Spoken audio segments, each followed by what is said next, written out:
Hello YouTube! This is a video I'm going to share with you to show you how to use modes as an improvisational tool. The modes are a classical scale. Actually, they are a set of ancient scales of the church.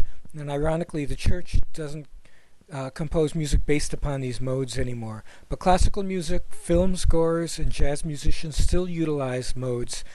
And the modes are quite simple, and I suggest you learn them in their whole step and half step patterns, but I'm going to show you a simple way to understand their structure.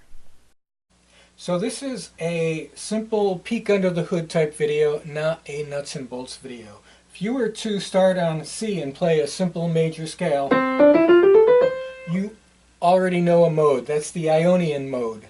Very simple Ionian Mode. If you were to start on C and play a D-flat scale, that would be the Locrian Mode.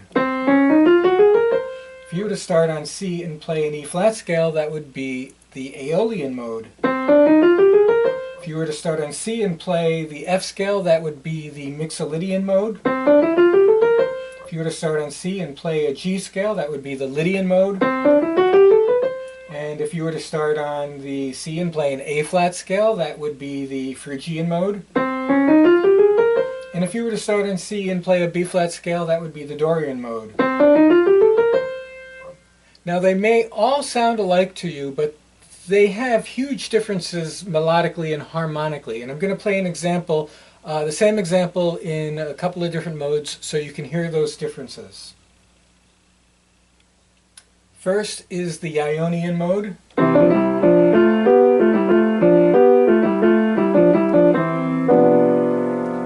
Here's the same thing in the Dorian Mode.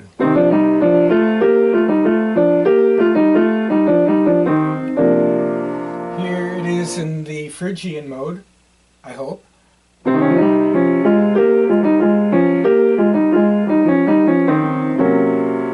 And here it is in the Mixolydian Mode.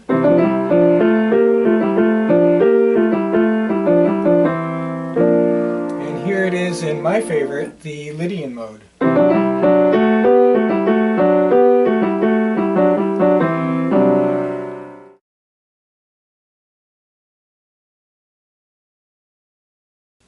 What gives the Lydian Mode its rich texture, all of the modes actually, but the Lydian, it's the flat fifth. Again, as I said, if you start on a C and play a G scale,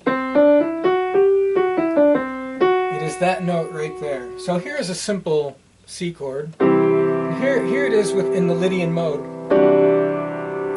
And like here's the Locrian, Phrygian, Dorian. So all the different modes give a lot of texture to the harmony, because there are different notes in each of the scales that you can and cannot use. I'm now going to show you a simple improvisatory exercise using modal scales to get from point A to point B.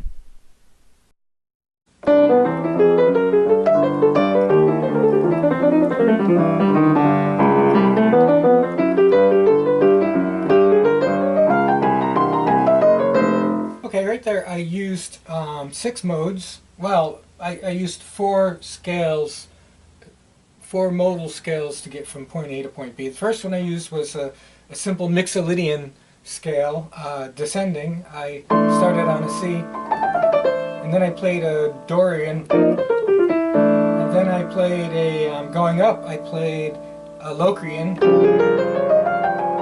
and then I played a Phrygian going down. So these are the different ways you could use them. Now, you would not want to use modes simply as licks or patterns which you would insert into songs as embellishments. For instance, you would not want to do something like this.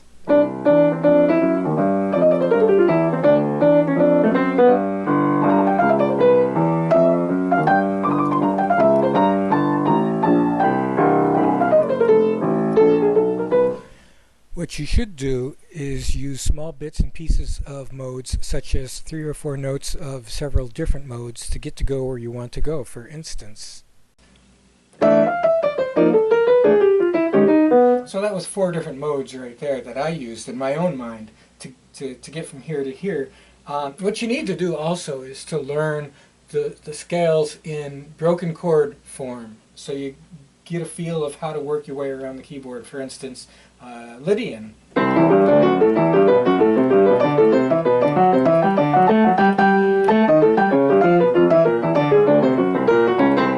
Once you get broken chords into your hands, you could use that as a form of improvisation.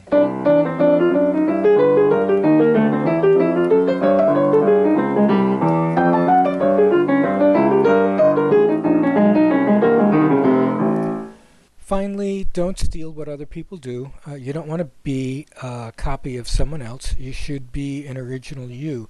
So learn the modes and apply them to what you are already doing in your improvisational studies. And thanks for watching.